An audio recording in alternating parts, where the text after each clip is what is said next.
அதிகப்படியான தெரிதலும் புரிதலும் மிகவும் ஆபத்தானது மற்றும் துன்பம் அளிப்பதாகவும் ஆகிவிடும். எல்லோரும் நாம் வாழ்ந்து கொண்டிருப்பதாக கூறுவார்கள். ஆனால் நானோ நாம் மரணித்து கொண்டிருப்பதாக கூறுகிறேன். நமது மரணம் ஒரு நொடி பொழுதில் நடப்பதில்லை. அது சிலருக்கு சில நேர பொழுதிலும், சிலருக்கு சில நாட்களாகவும், சிலருக்கு வாரங்களாகவும், சிலருக்கு மாதங்களாகவும், சிலருக்கு வருடங்களாகவும் நடந்து மரணம் முடிகிறது. அது நடந்து முடியும் கால இடைவெளியை தான் நாம் வாழ்ந்து கொண்டிருப்பதாக நினைத்துக் கொள்கிறோம். ஒருவரை பற்றி தெரிந்து கொள்ள பிறரிடம் விசாரித்தால் எப்படி உண்மையை தெரிந்து கொள்வாய்? அவர்கள் அவருக்கு வேண்டியவர்களாகவும் வேண்டாதவர்களாகவும் இருக்கலாம். ஒரு நிகழ்வின் உண்மை நிலவரம் தெரிய அந்த களத்தில் சென்று ஆய்வு செய்து உண்மையை அறிந்து கொள். அப்போதும் உண்மை எதுவென்று உன் மனமே எடுத்து கூற வேண்டும், பிறர் அல்ல.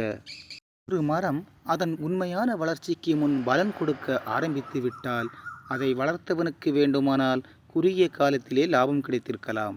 ஆனால் அந்த மரத்தின் ஆயுட்காலம் கேள்விக்குறியே. தன்னுடைய பலனை சீக்கிரமாக மனிதனுக்கு கொடுத்துவிட்ட மரத்தின் நிலைமை பின் மனிதனால் பாதிப்புக்கு உள்ளாகும். அதுபோல்தான் நாமும். எது எது எந்த வயதில் தெரிய வேண்டுமோ அது அது அந்த வயதில் தான் தெரிய வேண்டும். இல்லையென்றால் பேராபத்து காத்திருக்கிறது, அவர்களுக்கும் அவர்களால் மற்றவர்களுக்கும். கற்றுக்கொள்பவருக்கு மட்டுமா நிதானம் தேவை? கற்றுக் கொடுப்பவருக்கும் தான் நிதானம் தேவை. கற்றதை வைத்து கொண்டு அதை பயன்படுத்தாமல் சும்மாவே இருந்தால் அதனால் என்ன பயன்? சில நேரம் சிலரது உறவும் அன்பும் நம் கால்களை தொட்டு பின் விட்டு போகும் கடல் அலைகள் போல் நம்மிடம் சொல்லாமல் கொள்ளாமல் போய்விடுகிறது. பல ஆண் நண்பர்களுடன் பேசி பழகும் பெண்களிடமும் பல பெண்களுடன் பேசி பழகும் ஆண்களிடமும் நமது அன்பை எடுத்து கூறாமல் இருப்பதே நல்லது. இருவருமே நமது அன்பை உதாசீனம் செய்யக்கூடும். கருங்கல்லும் விலைக்கு போகிறது, கற்ற கல்வியும் விலைக்கு போகிறது. விலைக்கு போகாததும் விலை கொடுத்து வாங்காததும் வாங்க முடியாததும் பணம் மட்டுமே. எப்போதும் இளைஞனாக இரு.